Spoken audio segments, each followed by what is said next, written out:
Nakatry na ba kayong mamukot ng isda, manguha ng lato na sobrang dami, mangilaw ng napakalami at mag-food trip dito sa dagat namin? Kaya tara samahan nyo kami!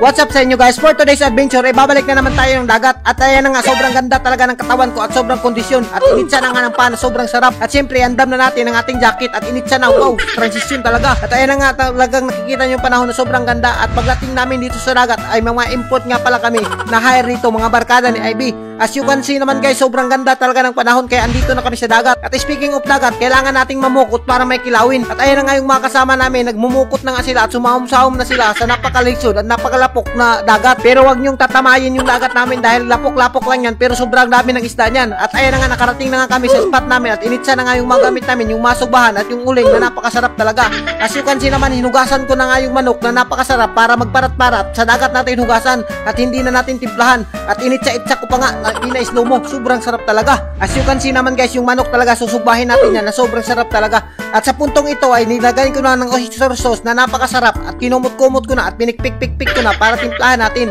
At sa puntong ito ay nagtitiktok nga muna sila Ivy para masubukan ng kanilang galing habang naghihintay ang mga kasama namin na namumukot. Mga abtik nga pala talaga ni Ivy sumayaw. As you can see naman guys, at ayan na nga, sinimula na nga natin ang pagsugba at tinakang na nga sa napakasarap na sugbahan. Ayun na nga, kung nakikita nyo, parang nasa mang-inasal lang yung pagsusugba nila at para magamit din yung mga babae na kasama natin. Ayan na nga, as you can see naman guys, napagod-pagod na at binalina nila. At sa puntong ito ay nakakuha rin ng lato si Dennis at ayan na, tinilawan na nga nila Angel at nila Kevin. Si Angel nga pala yung import namin, single nga pala yan. As you can see naman, pagdating ng lato ay hininluan na nga nila agad ni Ivy at ni Cristel yung kanilang mga lato dahil sobrang sarap talaga. At sa puntong ito ay hininluan ko na nga yung kinilaw at kinumot-kumot ko na at pupugaan na natin yan dahil dumating na yung mga kasama natin. As you can see naman guys, kinumot ko para mawala yung langsa niya at pinugaan natin at nilagyan natin ng suka na napakasarap. At as you can see naman, napakasarap talaga at ilagay na nga natin yung mabumbay at mga luyan natin na napakasarap at pugain na natin yung biyasong na napakasarap din at lagyan natin ng napakaraming sili para sobrang hang talaga at hindi na makaon. At sa puntong ito ay ilagay na natin yung napakaraming pipino at isa-isahin na natin para maging masarap talaga at lalong masarap pag nilagyan mo ng napakaraming suka.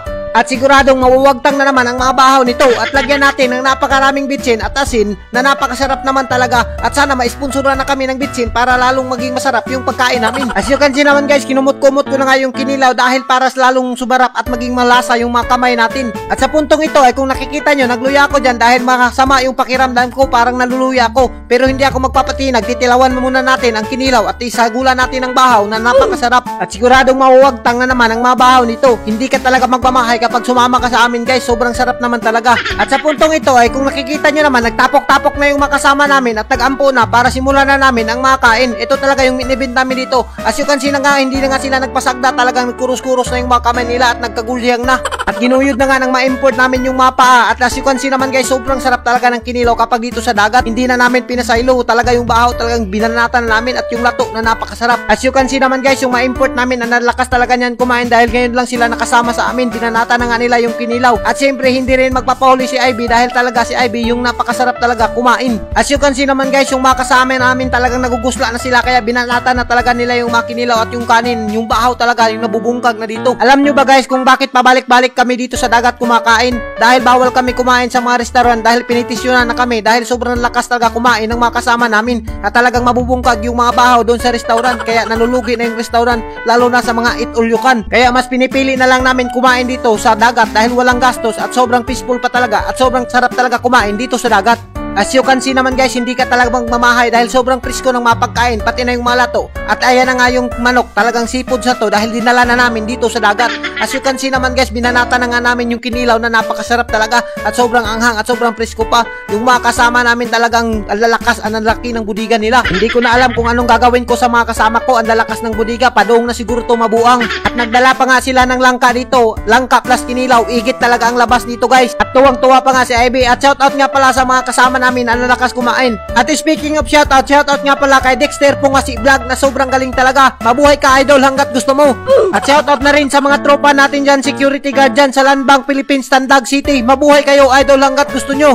At shoutout ko kay Marco D. Phoenix na Do or Die Troopers. Mabuhay kayo idol hanggat gusto nyo. And hanggang dito na lang tayo. Don't forget to like and share sa ating mga video para mas marami pa tayong food trip.